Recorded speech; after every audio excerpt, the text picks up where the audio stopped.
Donnie and Dolly. The team is supported by ableauctions.ca. Closing your business? We can help.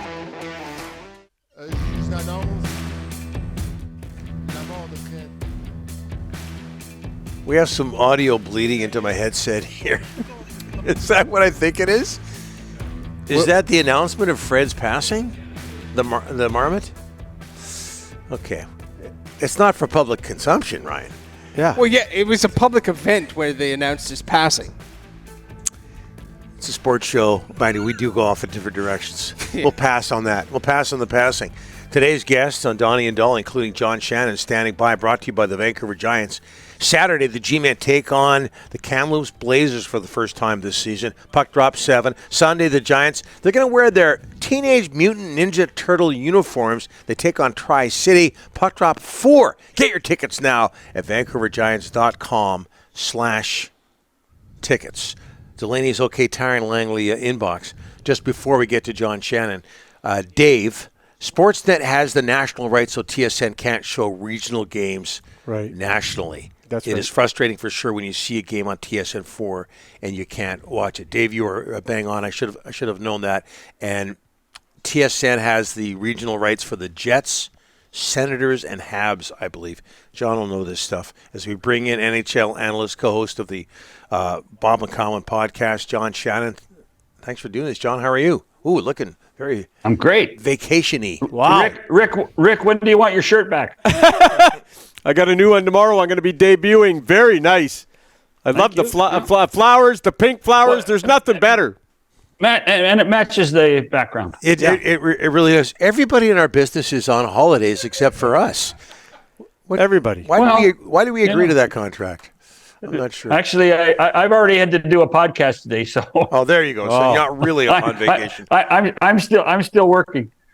And By the way, add the Maple Leafs to your list for the TSN. Oh, great. Yeah, I forgot. Yeah. So in some cases, since they own right? half of them, own half of them, they get half the regional games.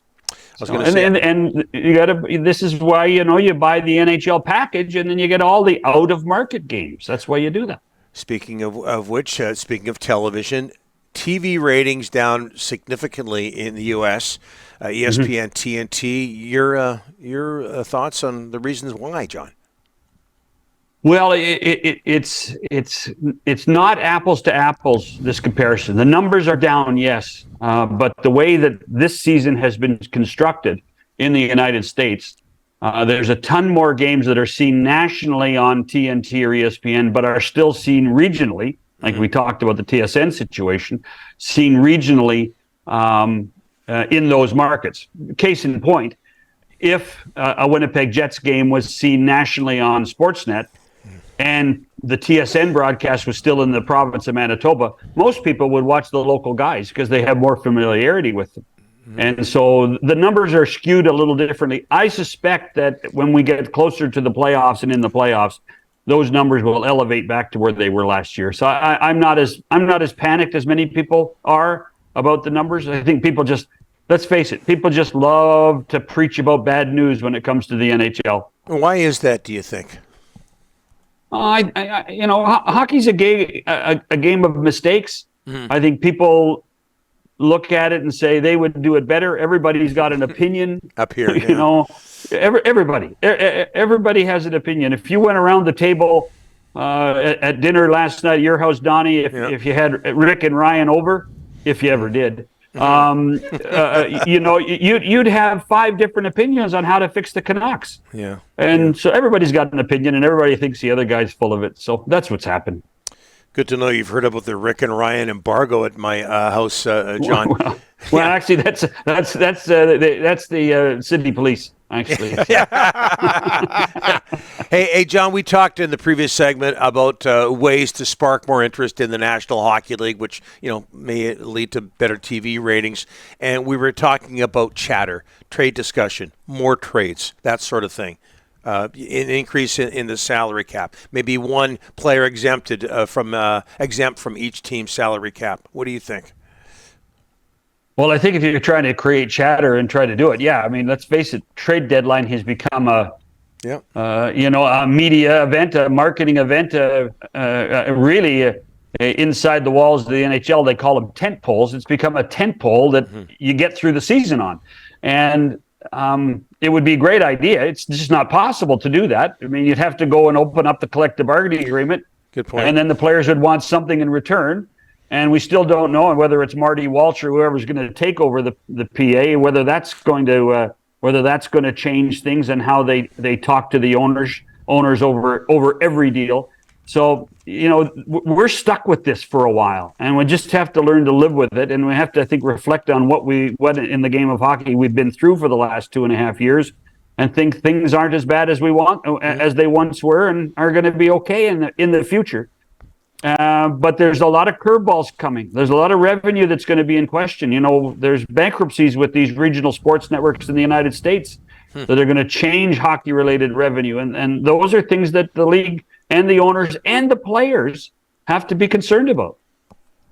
John, the big trade, Bo Horvat, we've been talking about it for a long, long time. It finally happened. Your thoughts? It's the first time we're talking to you about it. Did you think they could get more? I mean, what were your views of the trade?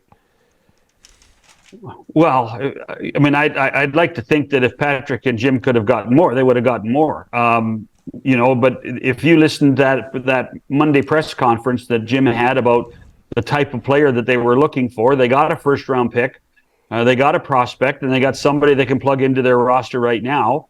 And the Islanders are the one in many ways that are taking the bigger risk in the short term because they don't have Bo under contract. And Lou and Pat Morris probably might even start talking sooner than later, but there's nothing in place right now. But Lou's in a pickle on the island because his team hasn't played well and he hasn't been able to improve it over the last 6 or 8 months. And so Bo Horvat will help the Islanders, and the return will help the Canucks maybe in 2 or 3 years. So it just depends from what angle you look at it.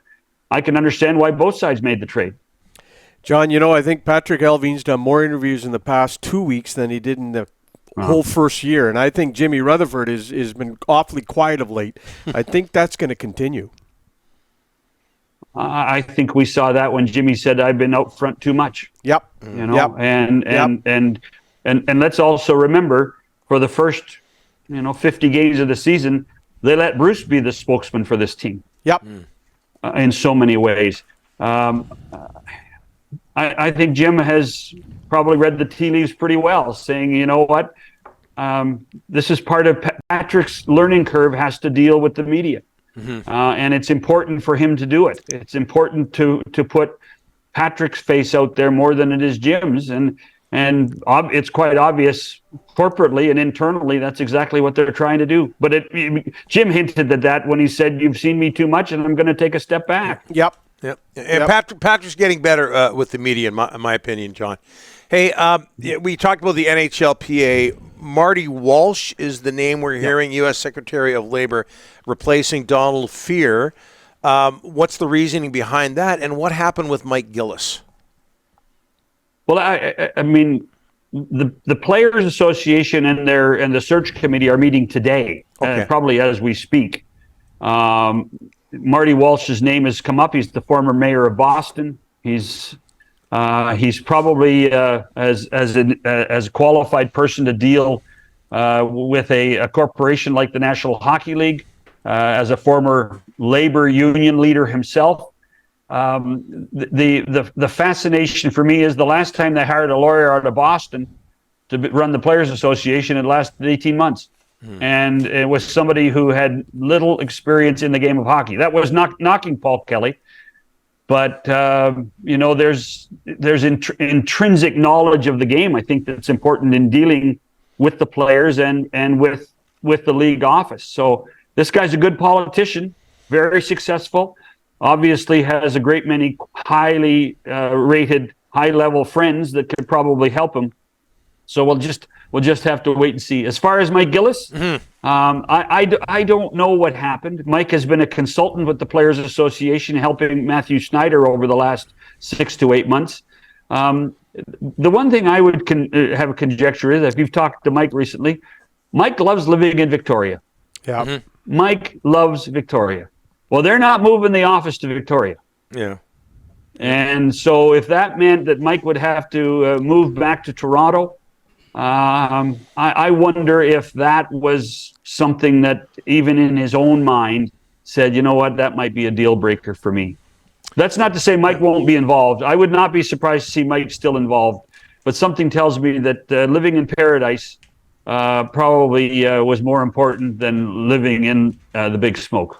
And the number one reason it's paradise, John, it's where Czech is located. I'm sure you'd agree. Well, and as we know in Puerto Vallarta, the CzechNews.ca app works brilliantly. Yeah. Well, Absolutely, it does. I'm telling you, your shirt is coming in loud and clear with the emphasis on 4K. loud.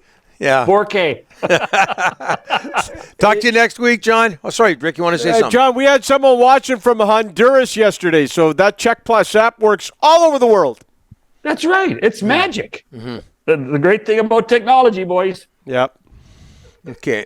Thanks for this, John. Appreciate it. Enough shirt talk. We'll talk to you next week.